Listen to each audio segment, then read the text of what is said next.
മുംബൈയിൽ വളർത്തുമൃഗങ്ങൾക്കായി അത്യാധുനിക സൗകര്യങ്ങളുമായ ഒരു ആശുപത്രി. നിർമ്മാണ ചെലവ് 165 കോടി. രത്തൻ ടാറ്റയാണ് ആശുപത്രി നിർമ്മിച്ചത്. തന്റെ വളർത്തുനായയെ വിദഗ്ധ ചികിത്സയ്ക്ക് വിദേശത്ത് കൊണ്ടുപോകേണ്ടി വന്നതാണ് ഇന്ത്യയിൽ ഇത്തരമൊരു ആശുപത്രി നിർമ്മിക്കാനുള്ള പ്രേരണയായത്.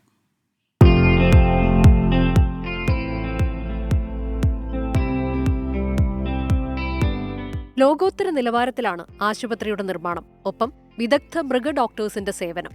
165 കോടി രൂപ ചെലവിൽ 98,000 ചതുരശ്രയടി വിസ്തൃതിയിൽ 4 നിലകളിലായാണ് മുംബൈയിലെ മഹാലക്ഷ്മിയിൽ ടാറ്റ ട്രസ്റ്റ് സ്മോൾ ആനിമൽ ഹോസ്പിറ്റലിന്റെ പ്രവർത്തനം. എല്ലാ ദിവസവും എല്ലാ സമയത്തും സേവനം ലഭിക്കും എന്നതാണ് ഏറ്റവും വലിയ പ്രത്യേകത. ട്രയൽ റൺ കഴിഞ്ഞ ദിവസം തുടങ്ങി.